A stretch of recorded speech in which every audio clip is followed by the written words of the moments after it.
Welcome to the podcast, brother. Welcome to the podcast, brother. I am Pierce Nahigyan. I am the elder brother. I'm Derek Hobson. I am the younger brother. And welcome to Losing Lost. Today we are reviewing Season 1, Episode 14 of ABC's Lost Special. It originally aired on January 19th, 2005. It was directed by Yaitanes and written by David Fury. We haven't talked about this episode at all prior to right now, and I am very curious to know your thoughts. I think I know what you're going to say. I think I know exactly what you're going to say. You're going to say you liked it. I liked it. Yeah, you did. I liked it a lot. Yeah. You're mad at yourself for liking Yeah. it. I'm going to tell you right now, Derek, I think this might be the best episode yet. Oh my God. Yeah, I think it's that good. It's real good. It's really good. My heart was in my mouth like the whole episode. And 100% because I'm a dad. I think this episode gave me more sympathy for Michael when I watched it the first time, but watching it now as a father, this episode is terrifying. This episode made me so sad because it's a living nightmare. I think for anybody who cares about their kids, which I think is most parents, I'm not going to be generous and say all, but having your kid taken from you and your partner really not. One of the things I appreciated about this episode is that they don't paint Susan as a villain, but it's very clear that she does not give a shit about what Michael wants. Yeah, I got lots to say about Susan. When I was watching this, my note was like, is she a succubus? It is so clear she thinks she is better than Michael and that there is nothing he can contribute to his son's life. And it is so hard to watch. And I know I've said this many times before. I think Harold Perinneau is a terrific actor. And I think when this show gives him quality material to work with, he does exceptional work.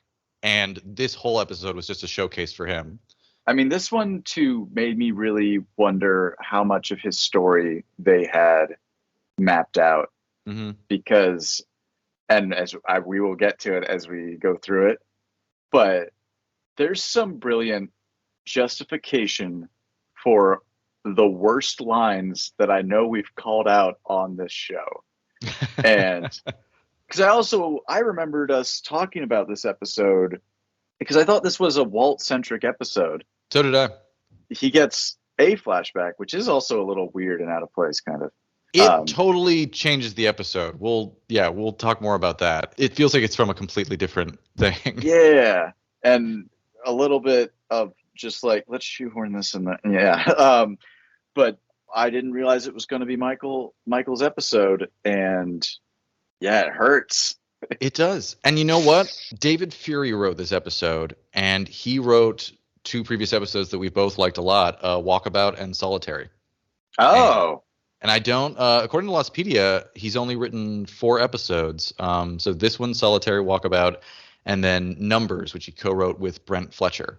He was also producer on the show. That's incredible because, Walkabout was a game changer. Mm-hmm. We felt and raved about how Solitary felt like a game changer. And, this one, I mean, arguably similarly because it is just, here's the least likable character. Now justify it. It sounds like this guy accepts a challenge. The scene towards the end when they're around the fire and Walt's just yelling at his dad that you never cared about me. You only showed up when my mom died. You don't want to be with me. Like, you see Michael's face and all of the things that have happened to him over the last 10 years. And it's so hard. And you, as a dad, like when he throws that comic book in the fire, I think when I first saw this episode, it was sort of like, well, Michael sucks. But it's like, no, as a parent, when your kid makes you so upset, you can't do anything to them. You would never do that because you love them. But the emotional lashing out of throwing that comic in the fire and being like, this is what I'm doing. This is all I can do right now because I'm so overwhelmed. And it's, ugh. Yeah. Because I hate that moment, but I'm also like, you're not mad at Walt. You're mad at his mom. You're mad at life. You're mad at what life has done to you. Yeah, well, because like I do. All right, well, so some of the lines that I recall us talking about that it's like that's not human is like when Walt's like, I can't find Vincent, and Michael says, tell you what, when we get home, I'll get you another dog. And as we discussed, that's not what you say to someone who loses their pet. Why would you do that? And then we find out, oh, it's Brian's dog. Yeah. And which, yeah, has a great punchline towards the end. But that scene. But like as an example, like it is one of those things where it's like this is yet another relic of this life that was robbed from me. So it feels less of a inhuman, I'll get you another dog, I know you miss your pet. Instead it's more like a fuck Brian. Like get rid of Brian's dog. All that represents. And then even the line where he's like, where we talked about this, when he's on the beach with Walt and Walt's like, when's my birthday? And he's like, blah, blah, blah. He's like, when's mine? Mm-hmm. And I think that's one of those vicarious anger things. Because I don't think he's mad at Walt for that. I think he's like, I know yours. I know you. Your mom never said anything. And it's like, and I'm lashing out at you, but it's not your fault. It's, all of the lines, all the dialogue that I was like, justify it. And it's like, oh, you did in a nice open and shut structure that just keeps on. It's just the getting kicked in the nuts. Yeah, repeatedly. It was honestly hard to watch at times, in a good way. Like it was, we're 14 episodes in now, and we've had some really great episodes, and we've had some episodes that are just kind of ho-hum. And the fact that we're still in the first season of the show and it's still pulling out surprises, like this episode is so real, with the exception of that one scene, which reminds you that you are watching Lost. Don't forget. But it's so real, and it touches on something that I feel so deeply now. It's funny too that like this episode, there's so many more flashbacks than usual. Like the way we've had it up until now is like we'll have like 3 to 4 important flashbacks of like a moderate length, and then most of the stories on the island. But this story really, the flashbacks just keeps bouncing back and forth between island and flashback and showing you this is where this guy is coming from. Like this is what this guy's life has looked like up until now. It is very similar to Walkabout in that way, where every flashback just gives you more and more, to the point when Michael and Locke are trying to save Walt from the polar bear. You don't need to be told a father wants to save his son from a rampaging polar bear, but you feel it so emotionally when you're just like, Michael needs his son. Like he needs to save his son. It's his entire purpose. It's his entire being is, I need to get my son out of danger. I will team up with this man who I really hate and have threatened to kill because I'm seeing something horrible happening to him, and I will do anything that I can to get him back. This episode is the first one where I feel they succinctly answer the question of why someone wants to get off the island. More so than society and stuff. He has a very clear moment with Son where he's like, I can't have him grow up here. This is not what's best for my child. And I get it. It makes absolute sense. Yep. I don't want him on that island. I want him off the island. I think that's Son's only scene in the whole episode, and her one line of dialogue. You couldn't fit more in because there's so much in this episode, but I really wanted them to have more of a heart-to-heart because of all the people on this island, Son seems to be the only one who actually does care. Michael, how are you doing? How do you feel? Are you okay? Yeah, well, that's the other thing, too, is that I finally understood, even though, nothing happens romantically in that relationship, was like, oh, is this why they set this up? That she's his only emotional confidant. Mm-hmm. And yeah, that makes a ton of sense. They justified it. Oh, speaking of emotional confidants, I have something to say about another pair of Islanders later on. Ooh, is it the two C's? Wait, Or who's? is it the BS? Wait, what are we? I'm not even sure. What are we? I was going with Charlie and Claire. Okay, it's Charlie and Kate. I had forgotten. Oh, I had forgotten until the second or third scene with them when they're sitting by the fire, and I'm like, what is this crazy chemistry that's going on between these two characters right now? And then I remembered Dominic Monaghan and Evangeline Lilly dated for like 2 or 3 years during yeah, the first 3 seasons of this show. And I was like, oh, it's right there on screen. It's so obvious. Like, Kate or Evangeline Lilly is not even trying to show that she is not very interested in this man. It's in the context of the show, it's her just supposed to be being kind, to Charlie and to the memory of Claire.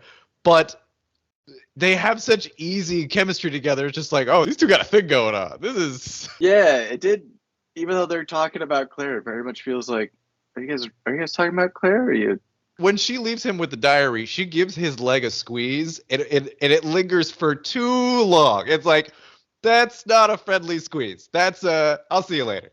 I know we'll get to it, but I love how long, despite it being a packed episode, I love how long they let this Chaplin-esque diary reading sequence play out. That is the perfect way to explain it. And I am going to say, I think it might be the funniest scene in the entire series. Like, not just in the episode, not just in the season. I think, because I remember this so well. And here's the thing, that happens immediately following this heart-to-heart that they have. It's a single take. So, like, they have, like, they talk, like, okay, yeah, you'll do okay. Blah, blah, blah. She gets up, and then he goes into it. So, it's even more impressive that he can switch gears from emotional heart-to-heart with a co-star to the silliest fucking thing that we've seen on this show. I too would say it is the silliest thing on the show. When he bites that book, I was dying. I was Well, it's like, it's one of those scenes you remember, but it just, I don't remember it going on that long, and I love that it does. Yeah. They give it all the time it needs. It's just like they just left the camera on and walked away. I would love to know what the direction was for that scene, like if they had blocked it out ahead of time and it's just sort of like, all right, here, Mark 1, Mark 2, put the book here, put the book there, or if there was like the director was just off camera going like, all right, now put it in the bag. Now put the bag on the other bag. All right, now walk away. Now put it in your mouth. Like what? How did they do it? Or if it was all just Dominic Monaghan, just being like, I'm just gonna fiddle with the book for a little bit. Even at the end when Sayid's like, you were reading her diary, he's like, yes, I'm bloody scum. I know. Fine. Yeah. Yes. I do love that though. Like the also, even as a precursor to true crime, it's like, I also kind of, and I know that he doesn't tell us that we need to justify it because she's missing. Maybe there's a context clue in there, but as an audience member, you're like, yeah, read the dot. Maybe there's something else in there. She was struggling with this for days. She was suspicious. Maybe there is a clue. The clue that we get out of it, not really a clue, but I would be surprised to find out if the audience was not on Charlie's side. It really does make you consider it emotionally. There's a very real possibility that Claire is dead, and this is the only fragment that he has left of her. Of course he would want to read it. Doesn't want to violate her privacy, does want to find clues. It's silly, like that whole, will he, won't he scene, but you get it. You totally get it. And I'm sure there's also a small part that is egged on by the fact that Sawyer makes up this embarrassing, humiliating excerpt Yep. Oh, this limey kid is all over me. And he's like, is that true? It's not true. Kate told me it wasn't true. But would Kate say that because she just wanted me to feel better? I also think it seems pretty clear that they did not know the Black Rock was a tall ship at the Yep. time that they were writing this. Yep. It's one of those things like similar to the Fish song lyrics or whatever. I'm like, isn't the Black Rock a boat? We begin with a shot on Michael's eye and hear him calling for Walt. Charlie wanders in and starts asking about Claire's bags. And it's very clear that Michael calling for Walt has totally become background noise to the Islanders at this point. He just asks him through his yelling if he's seen Claire's bags. Yeah, I even love that he completely misreads or overlooks the urgency in Michael. Yep. And he's like, have you seen my boy? No, man. But if you see Claire's bags, can you let me know? Someone moved them. It is the first of some very funny Charlie moments. Michael runs into Jack. He tells Jack, he's like, didn't you listen to your dad when you were 10? And Jack says, yeah, probably a little too well. Not quite sure what that means, but I think given what we have seen of Jack's relationship with his dad when he was 10, that he just took everything his dad said to heart and has turned him into a mess. Well, it's that he doesn't have what it takes. And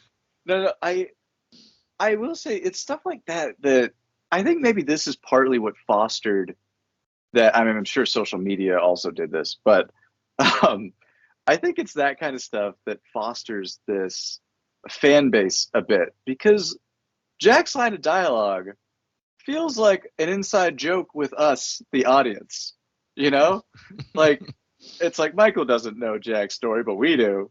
We saw it. We know how Jack is with his dad. And it's like, I don't know. It's endearing, and to see it done in such where like it doesn't feel inward. Because I will say one of my biggest pet peeves in shows is when a character walks away and ends the conversation, and then a random like waiter will be like, "Can I help you with anything else?" And they're like, "Not unless you can go back in time." And then the scene ends, and in real life you're like, that waiter's got to be like, "What the fuck? What are you talking about?" But they know that for the sake of the writing, it's like, oh, because you see, like, it's that kind of thing where like, that's a terrible way to do it. It's a big pet peeve of mine. That and watching people try and pretend drink coffee because it's always empty. But yeah, like when Jack delivers the line of like, he does like the half laugh and he's like, probably a little too well. I'm like, oh, it feels like an inside joke for us. It does feel like that. It doesn't feel incongruous with the show. Yeah. All right. Hurley appears and invites them both to a golf tournament. They're playing for the last of the deodorant sticks. As Mike continues to scream for Walt, he tells Jack that doesn't he hate being a dad? And Jack makes the good point that, it's a lot of hard work. And then Hurley's like, nah, he hates it. Which I enjoyed that. So Hurley once again acts as the audience surrogate, just being like, all we've seen in the last 4 episodes is this guy hating being a father. But thankfully, this episode really subverts it and shows that, no, he does not. It is very hard for him, as Jack said, and there's been a lot of stuff that has gotten in the way. But he absolutely, the only thing he wants to be is a father. We get our first flashback of Mike crib shopping with his partner, Susan, and it is amazing. Oh, I know exactly what you're going to say. It is amazing what an earring and a dumb hat can do to make an actor look younger.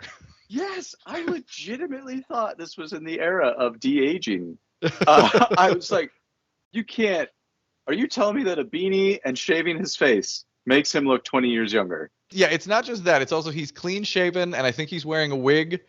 Is he really? I think he is. I think he's wearing a wig there, or he's wearing a wig on the island. But yeah, he does look so much younger. It's almost silly. Mike wants to name the kid Walt after his dad, and she wants him to have her last name. And already we see that there is significant differences in the relationship here. Yeah, man. At first I was a little bit skeptical going into this episode. Once I saw like, oh, this is Michael. We're doing Michael. Because I was like, could the writers not think of anything else? Because Claire's baby daddy also No, was an fair. artist. Yeah. Yes. I And I'm did like, think that was like, well, that's a little weird that that's the exact same situation. yeah, that's all. It was an odd winky dink. Next, we're going to learn that Susan also works at the Fish and Fry. Yeah, $5 an hour. I kid you not. I psyched myself out because I'm like, I'm gonna find a way to say it. I thought I'm like, uh, on the island, Locke is teaching Walt how to throw a knife. Boone is in full-on disciple mode. He's just there. He's just in the trees. Pretty creepy. I mean, he is super creepy in that moment, but I also really love that they gave supervision because if it was just Locke and Walt, it's like, guys, just don't do this. Don't make this okay. And it's like, oh no, you've got Boone. You know what I was thinking though is that I know that they set it up this way because they wanted the shot where Boone is leaning against a tree and he sees that Walt makes the shot with the knife and he's like, whoa. But I don't care how many feet you are away from the tree that Walt is throwing at. If a 10-year-old is throwing a knife at a tree, I am nowhere in that radius whatsoever. I would be on the complete opposite side of the clearing.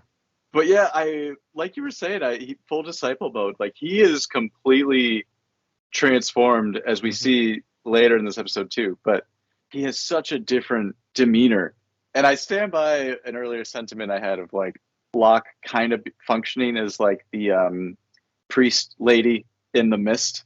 She starts off ridiculous and devout, and then gradually, as things continue to get worse, more and more people start to flock to her as like we're out of options. But I also kind of like this Batman-esque quality of Locke of recruiting young wards. And I wonder if the original intention was to have him start, massing more followers and for it to become more of a thing between him and Jack. Well, from what you told me, it sounded like Mr. Echo, for whatever reason, more so than Jack, was meant to be the foil to Locke. Yeah. And Mr. Echo was building a church and if we do view Locke as less, I'm going to save everyone, and more diabolical, which certainly in this rewatch I'm seeing. Because, I mean, even this, I know we haven't quite gotten there yet, but in this scene when Michael then confronts Locke and says, what are you doing with my boy? And Locke's like, you need to let him go. And it's like, you just told Boone to let Shannon go. And it's like, you just want to sever all family ties. You want everyone to be solo. See, I don't think that's true. I think Locke makes it very clear that he doesn't want to get between Walt and his father. But he is telling Michael, you need to realize that your son is a young adult and wants to be treated like that. And I do think that he recognizes there's something about Walt and he does want him on his side. Sort of like how he told Boone in like a previous episode, like we want Sayid on our side. But I don't get the impression that he wants to sever Michael from Walt. I think Michael very much is afraid that is what it is. No, you're right. Well, and I think that it just seems to be a recurring consequence of Locke's actions. True. Michael is furious to see Walt with the two of them. He sends Walt away. He gets tackled by Boone. And to be fair, he was sticking a knife in Locke's face. It was not the move. Locke says he treats Walt like an adult. And then he also makes the point that he's been through more than most people have in their entire lifetimes. And absolutely true. Most of us have not gone through the amount of trauma that Walt has in the last 30 days or whatever we're at now. That's a lot for a 10-year-old. Locke says that Walt is different, which triggers Mike. It's what Brian will say later on in the episode. And then he finally tells Locke to stay away from Walt and himself. Next flashback. Oh, God. Yeah. We have a very young Walt, and Susan wants to take him with her to Amsterdam. And I mentioned this before, but I like that the episode never really judges Susan. I don't think that it does, but it also makes it pretty clear that she thinks she's too good for Michael, and she doesn't really care what he wants. Yeah, this might be a good moment to talk about this, because I was so affected by this episode that I was talking to my partner about it on a drive to an amusement park, Lake Compounds in Connecticut. Shout outs. But because again, like I was very much on my viewing, I was like, she's a succubus. She just is. She's milking him dry and dangling a little carrot, and she's got those chameleon-like eyes. And, but no comment. She's gorgeous. That's not a. I don't mean it in a mean way. I don't know. Well, what? But you know what I. Anyway, she does have wide set eyes. Yes, yeah, that is true. And when I was discussing this with Millie, she's like, "Yeah, that makes sense," and I'm like, "No, no, no. Yeah, maybe I'm not explaining it right." And I'm like, I started quoting it where I'm like, "Look, this happens, and I start giving like certain lines of dialogue, and she's like, "No, I think that's a perfectly reasonable thing." You said he's in and out of work in construction, Mm-hmm. which of course in this scene we see or hear, and she's like, "Yeah, I mean the kid's what, 18 months?" He said. I'm like, "Yeah, he's 18 months," and she's like, "Well, Amsterdam. I mean, statistically, she's like, this isn't even like an unknown. Like the happiest children grow up in Amsterdam, and." She's got an opportunity for like a nice paying job. And where do they live? And I'm like, in LA or New York? I don't remember. And she's like, right. So like crime is ridiculous. She has an opportunity to move to Amsterdam. This guy sounds like he's probably kind of a deadbeat if he's in and out of work. And they're not married. And she's like, I think this is the practical, pragmatic choice. And as you said, like, I do think they, you know, and to that actress's credit, I think that she probably does this as well as anyone could, because she's just disengaged enough to help make you emotionally connected to Michael, who is very much right there saying like, no, no, no, no, I don't want this. I'm telling you, please, I'll go to therapy, like giving you all of the tools, while she is very much like, this is decided. I'm doing this. Oh, and that's the other thing too, is Millie's like, well, if the kid's young enough, like he's not going to remember the father. So yeah, seems like it's the right move. And I don't agree with it. I'm emotionally charged. I think that it's sad and I feel for Michael. But yeah, compared to my first read of her just being dag nasty evil, and yeah, Millie's read of like, no, she's making the practical choice to give the best life possible for her child. I'm like, I don't want to believe that's true, but it certainly feels like that is what they're going for. She's absolutely right, because looking at this from Susan's perspective, she's not married to Michael. She has given him what she feels is enough time for him to find a more steady job. This is a dream opportunity for her, and she's going to take it. She's decided that she's not putting her life on hold anymore, and Michael does not have his shit together enough, and she's just taking him. I think it would be a different story if she was more emotionally invested, if this seemed to be a hard decision for her to make. I think we would definitely be more on her side. It makes her come off as much colder, in that whatever connection she has to Michael can be boiled down to just, he's the father of my child. Like she's not into him. She's not into him. And it's hard. It's really, really hard. Well, and it's doubly hard just because of how much of an upper hand she has with the whole, when he's like, oh, I'll sue you, I'll take you to court. And it's like, I'm a lawyer, first of all. Secondly, I'm the mom. And third, I've got a steady job. What do you have? Yeah. And like, I think that's probably the line that is the most difficult to walk through, because she could have done that in a very condescending way and made it like, this is, but she's really just like, I don't want to give her this credit, but in some ways it's a mercy to tell him, hey, if you take this to court, it's going to cost you a fortune and I'm going to win. Yeah. For me, what makes this so hard to watch is that this entire episode taps into a very male fear. And I don't think I'm out of line to talk about stereotypes here, where I think a lot of men, and I know this isn't, that we're all so progressive now, and we have evolved beyond this in this perfect Star Trek utopia that we all live in. But I think most men find that their value is in their use and what they can provide for their partners and for their family. And Michael's whole story is that he is constantly being robbed of use, being shown that he is not wanted, that he is not necessary, that he doesn't matter, and that he is, in all the ways that matter to a family, is impotent. He doesn't have work. He's not a part of his son's life. The love of his life doesn't want anything to do with him. And every time he starts to try to get his life on track, something terrible will happen, like he'll be hit by a car. He is constantly being rendered, impotent is the word. It's every man's nightmare, like being discarded, being useless.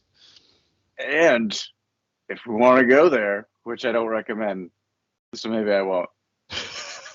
But okay, he's also replaceable by a rich white guy. That certainly adds salt to the wound. I laugh because it's painful. No, I think that absolutely is a factor, and I think the show wisely doesn't comment on it, but it's there. Susan never really gives Michael a choice. She just takes Walt and takes the job, and she leaves. On the island, Son asks Michael if he's okay. Says he just doesn't know how to talk to his son, and he's devastated to think that Walt might have to grow up on this island. Of course, later on, the show is going to change its mind and decide that the island is the only place that Walt can live. But for right now, we'll just say that it's not a great environment for him. Yeah, I feel like, honestly, that's one of those episodes where we just talk about Walt. Mm-hmm. Because I now don't remember if Walt gets a flashback or not. I remembered that scene with the bird, and for some reason thought that was maybe there's more context to that or something. I don't know. We'll find out. Yeah. The next day, Sayid is going over Russo's maps with Jack and Shannon. Shannon mentions the fish song, and Jack is in the dark. He's not part of their little inside joke, and it's funny. He's just like, fish song? What are you talking about? Is Shannon wearing a wig? Her hair is longer. It's odd to me that, like, her hair definitely looks longer in this episode, and I wonder if it's just her that they're doing this with, or what. Sayid says the coordinates seem to be leading to a triangle. He hopes it's the transmitter, but he's not quite sure. Michael gets mad, says he doesn't want to build a life here or investigate mysteries. He wants to build a raft. As we discussed for the previous scene, he does not want to be useless. He wants to be useful. He wants to accomplish something. He wants to get something done. He says he and his son are leaving. God bless you if you want to help him. Walt is reading his comic book. Michael tries to bond with him by saying he used to trace comic books to learn how to draw and how to learn perspective. Walt's just ignoring him, basically. We get a flashback to, at this point, Walt is 21 months. Michael is talking to Susan on the phone. She won't put him on the phone. I think anybody who has a child will tell you how mean this is, where it's like, he's like, well, he's 21 months. He doesn't talk on the phone. And it's like, that's not why you do it. Just be nice. Like every single scene where someone shows up to Michael, he's like, did you bring Walt? They're like, no, I didn't, because fuck you. That's why. I think that actually, I like your analysis that it's like, he just wants to be useful. And I think that's why it's like his role as father is so ill-defined, as I'm sure every parent feels that way. Mm-hmm. But yeah, we'll put him on the phone. It's like, well, I can't hear. It's like, what? I'm his dad, Yeah. I don't know, but I think that me just being there is part of the thing. Like, you know, frankly, it does remind me a little bit of when we eventually went down the route of sleep training, well after you should have started the process. But, the way that we did it, that we were comfortable with, was basically I'm in the room with this 13-month-old, and according to this program, I basically can just all I'm allowed to do is every 2 minutes, I'm allowed to say they're there, or it's all going to be okay. Just as a reassuring thing without making it a crutch. If I was saying it just constantly, or just being like, hey, I'm going to talk to you. I'm going to bring you a story. I'm going to sing you a song. And although you wouldn't know it from the first 3 days, it really did seem like my being there helped her to get to a place where she's like, well, he's not going to do anything. He's here. I guess I'll try and figure this out. Which, for anyone who hasn't seen a 13-month-old try and learn how to fall asleep, it is hilarious. But like, more hilarious in retrospect when you're not actively dying from sleep deprivation. Yeah, but no, like once the tears and the screaming stop, and she just like, it is an activity. They have to learn how to do it, and so it is just funny to watch, you know, a 13-month-old just kind of like looking around in a crib and just being like, and seeing them like flop on their side and being like, that's not how you do it, and then like folding over and they're like, no, and it's just like, yeah, just like kind of like figuring out like, how do you do the thing where you fall asleep? Like, it is remarkable. And you know what? You only see things like that by being there. Aw, Michael never got to be there. Nope. Also, real quick, just because since this is the part where they brought it up, do you think the raft is a good idea? I'm trying to divorce my thoughts here from what I know about Lost. Because I know the island will not let you leave. Sayid makes the point that the water is very choppy, but I don't think Sayid knows dick about where the heck they are, because nobody knows where the heck they are. I think the problem is because they really don't know where in the Pacific they are, and it is literally the biggest part of the planet, that you have a much higher chance of just dying out there than you do of finding any sort of help. Here's my answer to that. If I was on the island, I would not think the raft is a bad idea as long as I didn't have to go on it. Yeah. I would not volunteer to go on that raft, but I would absolutely help build it, and I would encourage other people to get on it. But there's no way in hell you're getting me out in the open ocean in God knows where and just be like, yeah, maybe this will work out. Yeah, I think that's the thing, is the ocean is big. It's very big, and it's full of terror. I don't think it's certainly not a dumb suggestion. No, especially because you would assume that everyone assumes that people are looking for them, because at this point, no one knows that. Oh, surprise! A millionaire put a fake plane at the. We don't have to talk about it. I don't. I hope that makes sense anyway. To just jump on that tangent a little bit. I remember the fandom was really happy when Widmore was introduced. They're like, what Lost always needed was a good antagonist. And it turns out that Widmore really just makes things more complicated and does not make anything better. Yep. But he's a great foil to Desmond. But yeah, no, I'm with you. I feel like I'd be like, yeah, man, get on that raft. And not for me. Even when I saw it, like, is it even, I know when they say it, well, Hurley says it on the show later, when it's like, it's very clear they built a boat. But like, even then I'm like, yeah, couldn't get me on the raft. No, because you don't even have to catastrophically mess up on the raft. You just have to not bring enough fresh water, and then you're fucked. Yeah. Like 3-4 days and you're done. That's it. Doesn't matter where you go, doesn't matter what you find. Plus, I remember it's one of those insult to injury in that in the Heart of the Sea book, where they resort to cannibalism in part because they're like, I think we're going west. Let's keep going west. And it's like, oh, if you guys had gone north, you would have hit land 2 weeks earlier and maybe not eaten that other guy. Like, I have heard cannibalism at sea referred to as the custom of the sea, which gives you an idea of how common sailors eating each other was in these terrible circumstances. Yeah, yeah. The only one that sounded really bad was because they were only eating, at least in the case of the Essex, they were only eating people that were dead or dying. But as they got like out of fresh water and stuff, they basically just, I remember one of the last rounds, they just draw straws. And it's like, whoever gets the short straw takes a bullet to the head and we're going to eat you. And it's like, Oh God. Oh God. Anyway, we can move on. So yeah, so I think what we've come down on is raft is a good idea in theory, so long as nobody has to actually get on the raft. Yeah. Okay, so Susan says she's been seeing someone, Brian, the guy who gave her a job. Michael says he's going to Amsterdam to get his son. He is immediately smashed by a car, and god damn, it looks like it hurts. That is a good stunt, and it is, the way that he just like rolls up on that windshield and just rolls off.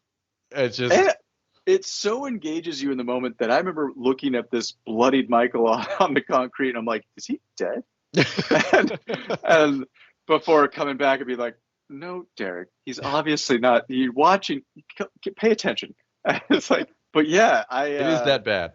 Also, you leave out a note here, which just, I feel like it does, again, just life shitting on Michael.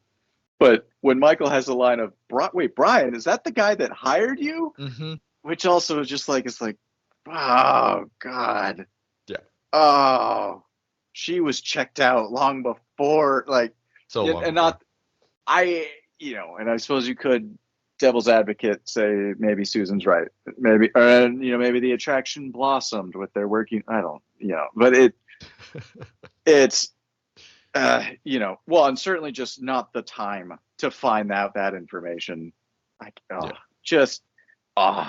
Anyway. On the beach, Charlie's going through Claire's luggage for her diary. So this is a beautiful shot that they have where Charlie's on the beach. Like they're clearly using natural light. It's either very early in the morning or right at like around like dusk. But the problem is I don't understand when this is supposed to take place, because the next scene has Mike and Walt going through the wreckage during the day, which just seems like a normal day. So it's confusing. I feel like they sacrificed a little bit of timeline continuity to get this very gorgeous shot. I felt like pointing that out because it was more so on the second viewing where I was like, wait a second, what? Where does this fall in this episode?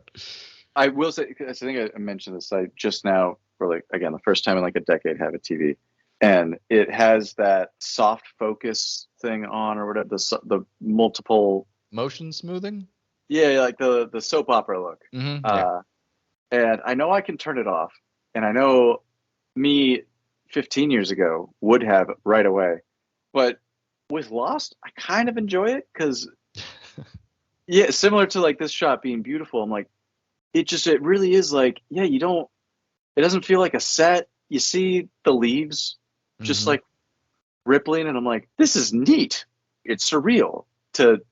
Especially like in watching other shows, be it Law and Order or a rerun of Gilmore Girls, they're very clearly staged productions, and I'm like, oh yeah, look at how that cash register is clearly made out of cardboard, and but yeah, and watching Lost, it's like, oh, yeah, look at those leaves. Anyway, it was a beautiful shot, is what I'm trying to say. I would like to get on a soapbox very briefly to say yes, what you are saying is absolutely true. And when you watch a show like, say, a modern show like The Mandalorian, that everybody seems to think is the best damn show ever and is so cool, do you know how they shoot The Mandalorian? I've seen a behind-the-scenes video. Okay. So for those who don't know, some of The Mandalorian is done with sets, but a lot of it is done with this new sort of blue screen technology where it's not shot on a blue screen per se, it's shot in front of like a projector, basically, so that you have, as an actor and as the director, you can actually see the environment that they're going to be, zhuzhing up in a computer like around you. And everybody was so gaga about this technology, and everybody says that it's like so great. But the problem with this is when you shoot it like that, you can only shoot in this little circle where the projector is. So every scene where you use this thing has this very limited amount of movement that you can do. And if you watch the show knowing that they're using this, every scene is just like, no one is going to run further than like across a small room. Like it makes it like, even though you have this huge expansive environment that's supposed to look so real, no one's ever moving in that environment. They're all just sort of contained. It feels like there's this invisible force field around them, and it drives me insane. And I'm like, I want to like this show that everybody loves so much because isn't Star Wars great?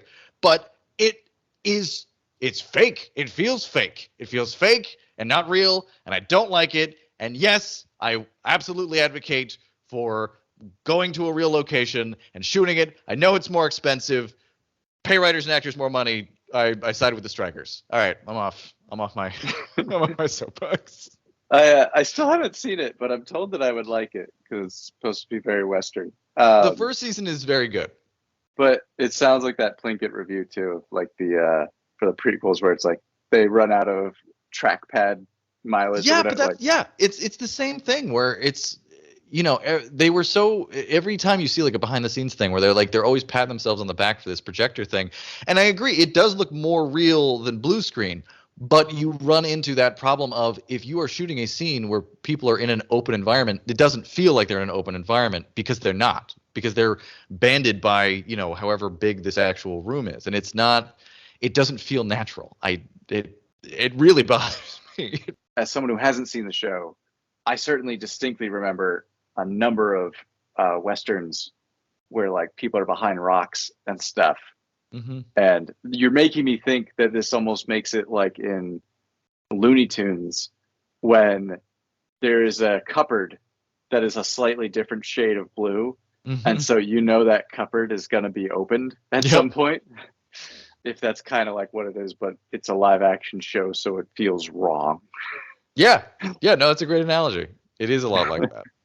One of those things where like once you know how like the magic trick works, you're not having fun anymore. You're just looking for the trick. Where were we? Oh, yes, this scene. Kate takes Charlie to Sawyer to find the diary, and Sawyer chuckles at the implication that just because something's missing, he took it, but he did totally take it. I do love that. I like that the reason he took it is because, as we have already seen, as it's shown to be characteristic of him, he reads. And he says, yeah, it's hard to find a book around here. It's like, I buy it. He's looking for something to read. You know, I wondered about that. I thought he was just joking, but then I thought, like, why did Sawyer take the diary? And it's much more... I think it's for a much shittier reason. I think the fact that he took the diary implies that he saw that Kate brought Claire's luggage to the beach and then went through it when nobody else was looking for valuable things. And the only thing he decided was valuable was her diary. And so what Sawyer's reasoning was, no one cares about any of this other crap, but someone might care about her diary. That's a good that I can sell, which is so mercenary, but is perfectly in keeping with his character. If there is something of value, I'm going to take it. There are people on this island who would value this for whatever reason. It doesn't even necessarily have to be Charlie. It could just be somebody who's looking for entertainment. It's like, hey, remember that girl who got kidnapped? I can sell you her diary for whatever you got me. It's a shitty thing to do, but that is Sawyer's thing on the island. He provides goods. That's a great point. I completely omitted that he would have had to go through her stuff. Yeah, that's really fucked up. And also, likely had that scene gone on longer, he would have been like, look, she's probably dead, which would just be like, yeah. So like you said, so mercenary. Jeez. Yeah, that's rough. Charlie is rightfully pissed about this. He makes the smart move and punches Sawyer in his wounded arm. Yeah. And then the sound effect for Sawyer's punch is so comically over the top. I watched the episode twice, and both times I was like, that's a little much. That's too much. I mean, Sawyer is the size of two Dominic Monagans stacked on top of each other. But the sound of his punch is like a hammer hitting an anvil. It's just like crunch. It's too much. That after his very like clearly like ow, like his very very real, but also very much like you don't do that. Like yeah. Charlie tells him he hits like a ponce, and Sawyer gets madder at Charlie than we have seen him get with any other man on the island. in Confidence Man, he gets, I think he gets madder at Kate when she has pity for him than we have seen him like on the island. But every time that he gets like when he gets into it with like Sayid or Jack, it's always this very mocking kind of attitude. And for whatever reason, being told that he hits like a puds by Charlie, just I think it's the fact that Charlie took the punch and had the balls to say like, yeah, fuck you, I don't care, and he just walked away. I loved it. Kate has to hold Sawyer back from going after Charlie again, and yeah, I thought it was great. That delivery, Charlie, just like the blood in his mouth and just like looking at him, just sort of like, you should be ashamed of yourself. Yeah. Oh man, I did love it. We don't get a lot of Charlie Sawyer scenes, and it was nice. Yeah. Well, Walt's supposed to be helping his dad. He sees Locke and Boone going into the jungle, and so he tells his dad he's going to go get water. Michael does a very parent thing, which is like, and me too. Me, hey, please, thank you. Okay, all right, and you're gone. And they're just gone. Shannon tells Boone he's acting weird and not bringing back food. Boone makes light of Shannon's bulimia and says he thought she'd be happy to drop a size or two, which is shitty. It's very shitty. Yeah. I will say though, like as far as the characters go, it was interesting to see this is how, I know we've seen it before, but it is interesting that earlier in this episode, when Michael says, I want to build a raft, she's like, ew, no, I don't want to do that. I get seasick. And then here, as she's trying to control and manipulate Boone, it's like, you're not bringing back food. And he's like, yeah, whatever, fuck you.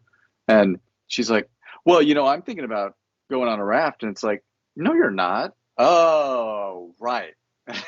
Yeah, it's a very direct follow-up from the Hearts and Minds, showing that Shannon is trying to manipulate him. She is trying to separate him from Locke.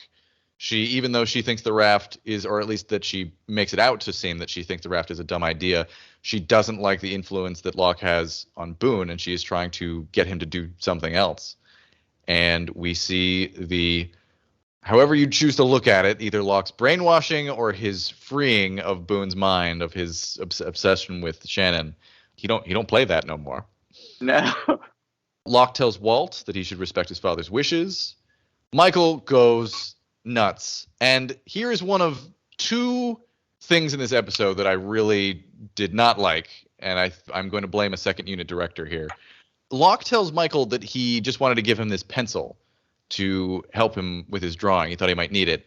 And they cut to what is clearly a pen. It's such a glaring error. I was so surprised. I was like, whoa, what are we doing? What are you? I'm very much enjoying this episode, and this is so wrong. Like, who messed up here? Because like either you couldn't find a shot of Locke holding a pencil, which is weird, or you know what? If you don't have the shot of him holding a pencil, then dub him, dub Locke, and say that like I was just given this pen for you. This is a very solvable problem, and the fact that it went to air and is now streaming with the shot of being like, I got you this pencil, cut to pen in hand. Not even you can't even like look at it and be like, oh, from the side maybe it looks like, no, it is a pen. It's a pen with a cap. I didn't notice. You didn't notice? Oh my God, it drove me nuts. No, that is the kind of stuff that does drive me nuts. I didn't notice. I did notice that, and I thought this is what you were going to say, but that he doesn't give Michael the pen. No, he doesn't. And I get that Michael is trying to kill him at that point. Yes. So it's, I get it. Yeah, it would have been a very weird, humorous beat if he just like left the pen/pencil at his feet and then just like walked out of the caves. Mike tells Locke that he will kill him if he sees him with his son again, and he is serious. The look on his face is deathly. Yeah. We have the scene we talked about before where Walt tells his dad he's a jerk, that he never cared about him. He only showed up after his mom died. And in anger, Mike burns Walt's comic. That's a tough one to watch for all that we've seen. And you can see that what Michael never does in this episode, not even at the very end, is he never throws Susan under a bus. He never tells his son, your mom was shitty to me. I don't know why. She never wanted me to have contact with you. What he does say is he's like, I don't know why this happened, but he doesn't call her names. He doesn't besmirch her memory. It's very big of him. Yeah. And, ultimately smart. Because let's start fresh. He gives her the benefit of the doubt. I think that was the part that caught me the most off guard. And I think they even I feel like they stab you with this a little bit in the moment that we'll get to in a sec. But since we're here, because all of the letters that Michael wrote to Walt, obviously Walt makes it clear he has never seen them, which is all kinds of sad. But I'm gonna just blow past it. Michael gives her the benefit of the doubt and saying, I don't know why she didn't show you them, but she also didn't throw them away either. So that must mean something. And while I would like to believe that she was saving them so that if he asked questions, she could show this, the scene where we see Michael come into possession of that box is what appears to be either a nanny or like a nursemaid or something. It's the nanny.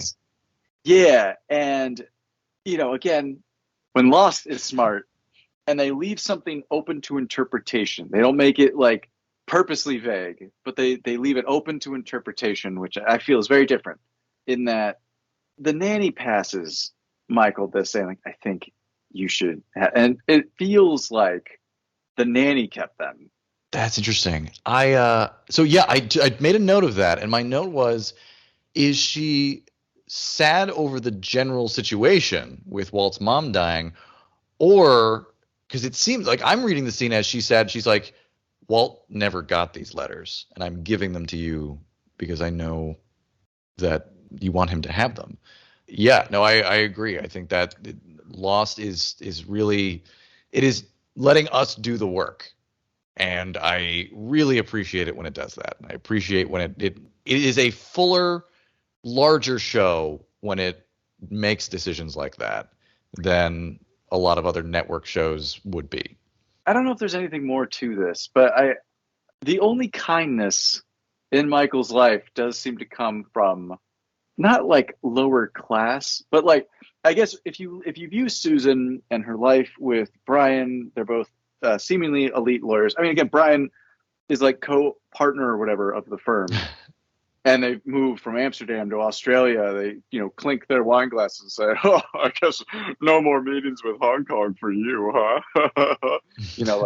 The only time we see kindness in Michael's life is from people who come from working class, I guess. The nurse had a surprising amount of screen time. Maybe a surprising number of lines of dialogue when she's telling him the black and white and red all over. And she seems very sympathetic to him. Again, same thing with the nanny where it's hey, and I don't know, I guess maybe it is maybe it's supposed to parallel a little bit Son. Yeah, maybe people who otherwise are more quiet. I don't know. Maybe there's nothing there. It's interesting. I think it is interesting. I think there does seem to be a class thing here. And one of the few things that is clear about Susan is that she believes that she is above Michael. Yeah. In station. And Michael is... Look, we're all just skirting around the fact that we've all dated a Susan. Okay? There it is. Everyone's dated a Susan. I was going to on that, and I just realized that I can't. Look, that's all. We'll leave it at that. This episode just got really personal. You know what, Susan? Let me tell you something. You're not better than me. I'm doing fine. I'm doing just fine. Our next flashback, Michael is recovering from his accident. He's drawing his son a birthday card. The nice scene with the nurse there. Susan pays him a surprise visit. She does not bring Walt. Yeah. She pays all his medical expenses and tells him she and Brian are getting married and Brian wants to adopt Walt. And the episode just keeps kicking Michael in the nuts.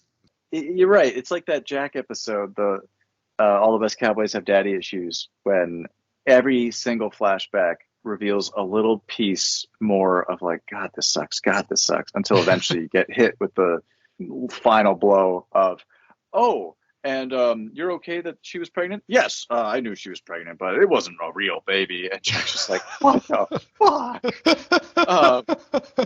And I like that. Yeah, this one they do the same thing where it's like Brian and I are getting married, and it's like, God, lady, is this? And you want him to be okay with it, so that's why you're paying his medical expenses. Wait, that doesn't make sense. No, it doesn't. I want you to give up your rights as his father. Oh, like, oh God, just what is he gonna do? Say no, and then she doesn't pay because she never says. Again, they leave it open. They leave it open, but you get it's like he has no power. He has no power, and she only visits him when he has no power, and to a point where, like you said, he's not inept, impotent. Yeah, he can't even walk, can't even get his legs up. You know what I mean? But, no, yeah, it's manipulative, and I hesitate to say selfish because I think it's too easy to call Susan selfish. I think Susan has a very clear idea of what she wants her life to be, and what that is having a very minimum level of involvement from Michael. It is heartbreaking to see somebody being marginalized in their own life, to say you want to have this relationship and everybody is keeping you out of it.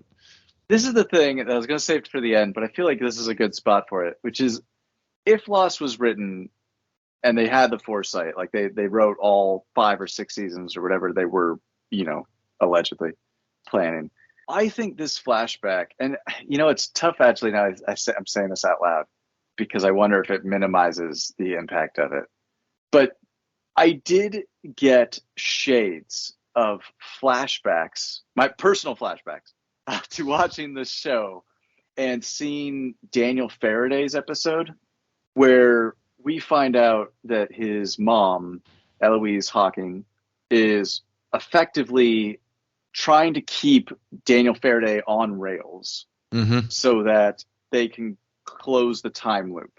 Yep. And there's a small part of me that's like, how does this play if that's what Susan is doing as well? And, I know you could make the artistic interpretation choice to say, well, isn't that what all of these flashbacks are, is people who get them on the, but I mention this too because her death is so vague that there was also a part of me that's like a reverse Penny Desmond situation of like, is Michael her constant? And the time that she doesn't see him, like when she's visiting, again, this is when I was on the succubus route, that she sees Michael to get the mental fix to be, no longer unstuck in time. Then when she stops, has the embolism in her brain and dies. But I am fully aware that all of this is just fan theorizing. To your credit, Lost is a show that only encourages that kind of rabbit hole diving. What I was trying to remember was if something comes out later that for whatever reason Susan was trying to protect Michael or was trying to keep them separated because of something. But if I recall correctly, it's no. I think it's just this is just who Susan was, and Lost allowed a complicated independent woman to be a character on a show and then not be. And my hat's off to him. Okay. Hurley tells Michael that Walt's gone. Michael confronts Locke, but he's not there. They set out to find Walt. Kate helps Charlie bring Claire's things back to the cave. And we get the bit with Charlie trying not to read the book. It's great. We have Walt in the jungle with Vincent, and Vincent runs the hell away because he always does. We get a flashback of this episode going in a totally different direction. Yeah. So Susan feels sick, and that is ostensibly what this scene is about. But what it really is Walt manifesting a bronze cuckoo which slams into the glass and is creepy as hell. I forget if I don't think we ever really define what Walt's powers are. I don't know if it's that he actually makes things happen or he shapes, because we know there are polar bears on the island, but we know that Walt was thinking about polar bears. So it's not necessarily that he conjured a polar bear, but that he drew a polar bear to him in the same way that I think Walt was thinking about a bronze cuckoo and he drew it to him. But as you mentioned, we never really get a full explanation as to what Walt's powers are, what his deal is, only that he is quote unquote special. Yeah, well, that's why, like, what a weird name for this episode to title it after the thing that's like, we'll throw one Walt flashback in there. Mm-hmm. This was something, too, that I was like, is there any other evidence of this? And I couldn't think of any, so I dropped it. But that idea of, like, drawing something to you, I wanted to make the argument that Walt's power, being the son of a succubus, is to draw people into dangerous situations. Because yeah, certainly with the bird, you can view this as like, oh, he drew the bird to him and it crashed into the window and dies. But then we also hear when, you know, in the earlier flashback, when like Michael's like, I want to listen, I want to hear my boy. Like, what if almost 2-year-old Walt is like, Dad, come to me. He's like, I'm coming to Amsterdam. And instead of crashing into a window and dying, gets hit by a car. That's interesting. But I don't. And then I'm like, was there one for the polar bear? And the polar bear does get stabbed, but the polar bear does run off. And so I'm like, well, I guess that one doesn't count. But yeah, so I would think that's interesting if he pulls people. I think it's an interesting parental metaphor of like, release your sense of self-protection to protect Walt. We also know from a previous episode when he's rolling dice, Hurley, I forget which episode it is where he's playing backgammon with Hurley. Hurley's mentions that there's no way that anybody could be as lucky as Walt. And Walt is manifesting like the dice rolls that he wants. And that is a very early, and he says that his stepfather said he was the luckiest kid he knew. That is a very early clue that something is going on with Walt. Something that like you really don't get until a rewatch, because it's such an innocuous thing, but it is very clearly a hint as to what's coming. Man, Walt. And you know what else? They never really, from all the interviews I've seen, they never really say what they were going. It sounds like, if anything, it's just like, well, throw this in there. We're going to do anything with it? I think it was meant to coincide with Claire's baby, where, you know, the whole island has a whole thing about fertility and different people have different powers, because by the time we get to the end of Lost, it's crazy that so we have two different characters who see ghosts, but they see ghosts in different ways. Do you remember that? Yeah. So we have Hurley who sees ghosts, and then we have, I forget what his name is. Miles. Yes, Miles, who sees ghosts, but they don't do it in the same way. Yeah, that's a great point. Yeah, and we have so many like little things. We have like Walt with his weird powers. We have Jacob. We have other stuff, and you know, there's no real coherent. Man, you know what? We got to wrap this one up. On the island, Walt searches for Vincent, and he hears a growl. Cut to another flashback. We have a lot of like intercutting flashbacks between all the action here, which is cool. Brian shows up at Mike's door looking like hell, understandably. Susan's just died. And after a lot of dithering, he reveals he wants Michael to take Walt because he scares the shit out of him. And once again, Brian has not brought Walt. Nobody ever brings Walt to Michael. Yeah, that's such a pain. Yeah. I will say, giving that actor some credit, his what the fuck face when the bird hits the window and dies is like, he very much has like that down of like, no. Also, and I know, again, like many things, open to interpretation. We believe what we want. But are we in agreement? Did Susan want Michael to have Walt in the event of her death? Or nope. No. Okay. Yeah. No, I am firmly on the side of she did not. It's so interesting how many layers of Brian lying to Michael before Michael gets to the truth, where he's like, Susan didn't say this at all. Like, you just want me to take him. And then he even, we'll get to it. He doesn't badmouth Brian either. It is an interesting thing too. In the only Walt flashback we get, we see Brian And obviously he's completely enamored with the mom and then freaked out by the son. Mm-hmm. But we never see him being like, Walt, don't forget to eat your cereal. Mm-hmm. Or shut up and sit down. Like there's no one way or the other. It's just kind of like a, think what you will. This is what I want to review here. Think about how messed up this is. Brian has raised Walt for at least 8 years. Walt's like 21 months when we hear that Brian is over at her place and they're together. So Brian he is freaked out enough by Walt that I don't care who you are, like 8 years of being a parent, that's a long time. And to just say like, no, I'm done with this kid. I don't have anything to do with him. Yes.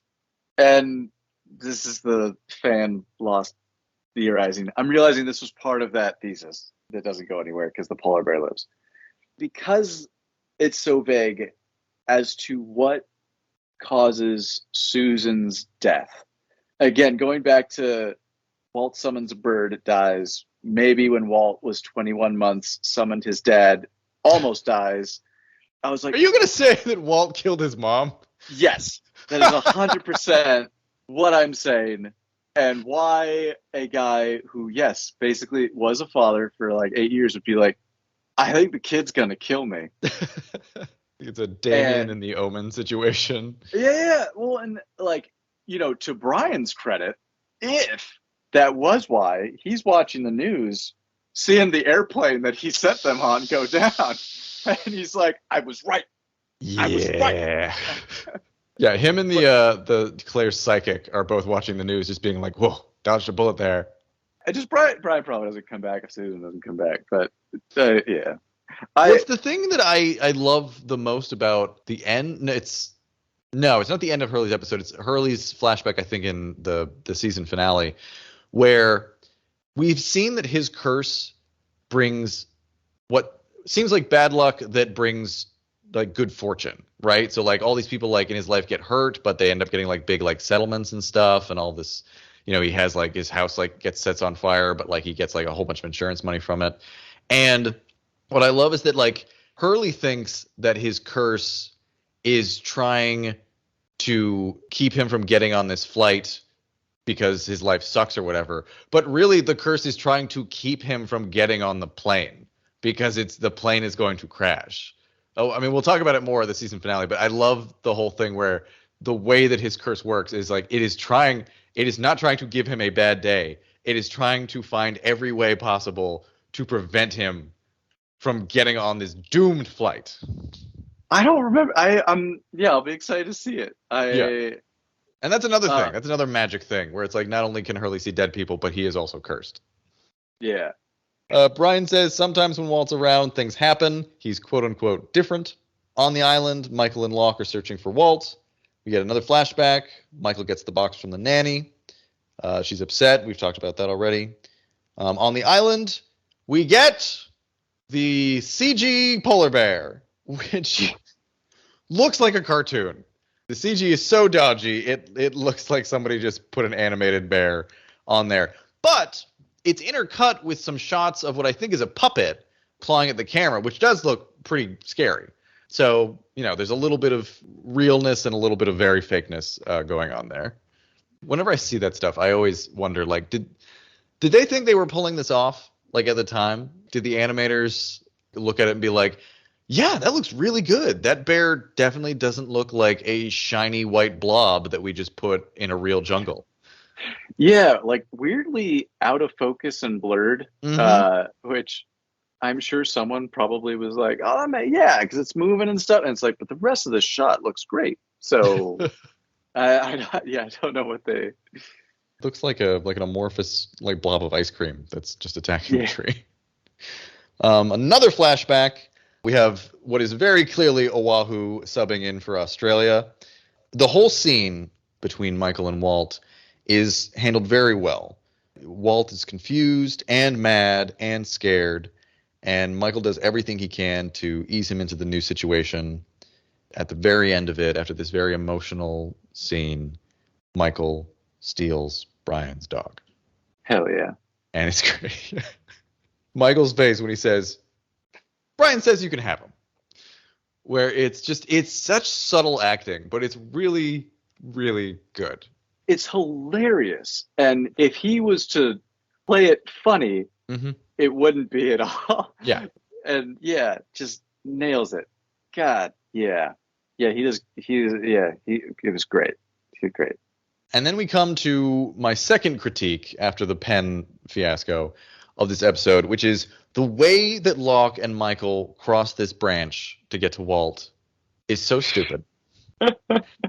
And it is the two of them basically doing like a high wire act where they're just like walking. And I'm convinced that the only reason they did it this way is so that you can get a shot of Michael almost falling and Locke grabbing him, which doesn't even look very well done.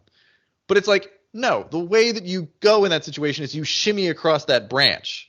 Obviously, that doesn't look very heroic, but it makes no sense that is how you would cross a branch. Like they're like 30 feet up in the air and they're doing it like Spider-Man. It's this episode is great and this is stupid.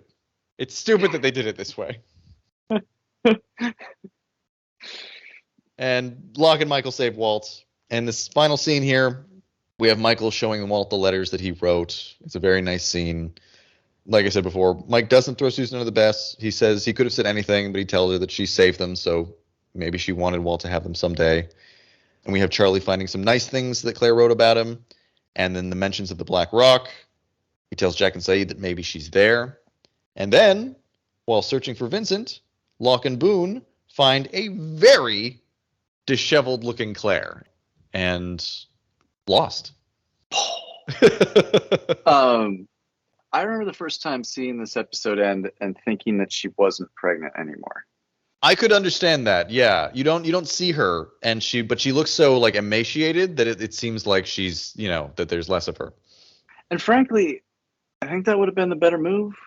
Okay, I know we technically finished. There is one thing on here that I think is worth talking about, because I do think that this line might be one of the best lines. Certainly, I think this could be one of the best lines in Lost, and it might be one of the best shows on television or anything ever. And we just glossed over it, which is when Michael takes Walt to go through the wreckage to help him build the boat. And Walt's like, what are we doing?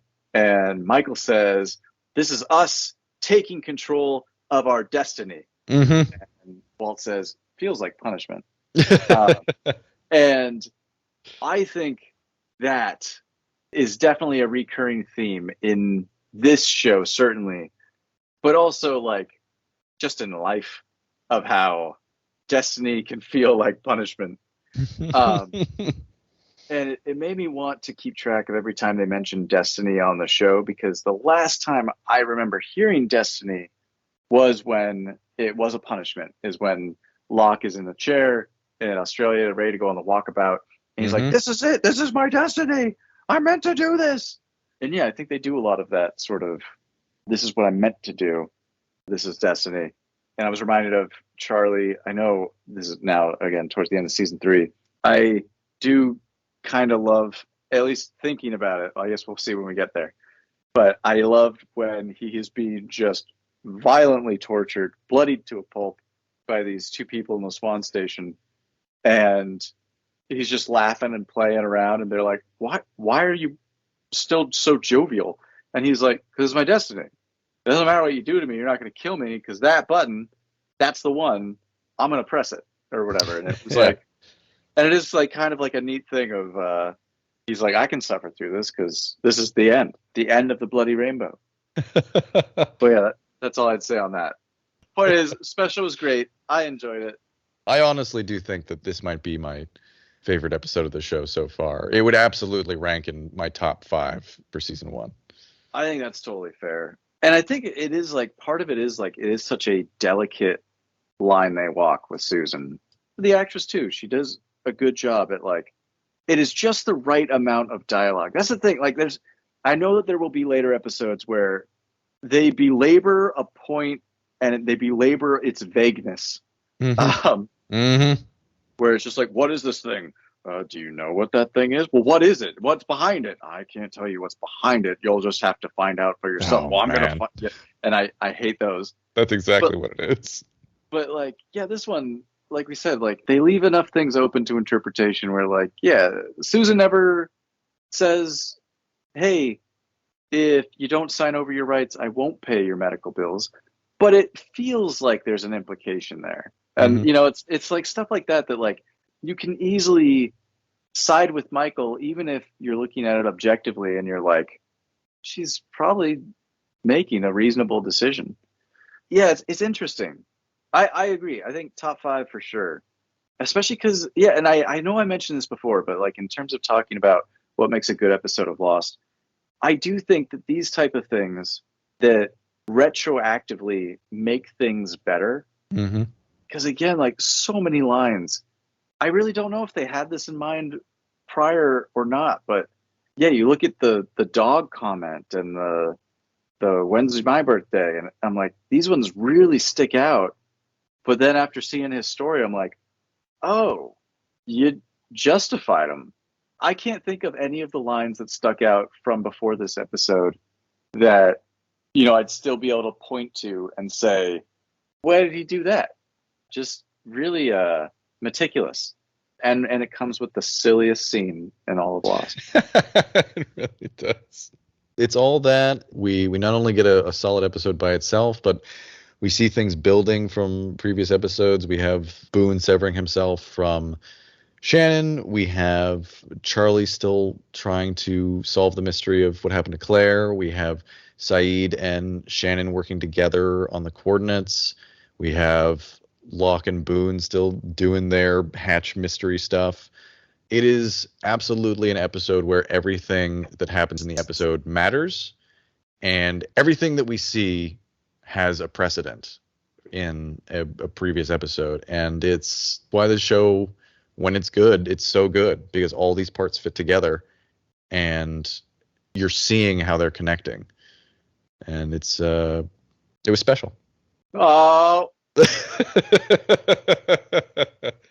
I really don't know why they call it that. It's just, you know, like I wonder if that's how they started writing this. Is that they're like, imagine you're a parent and someone tells you your kid is special, but not in a good way, and it's like, let's capture that feeling for 45 minutes.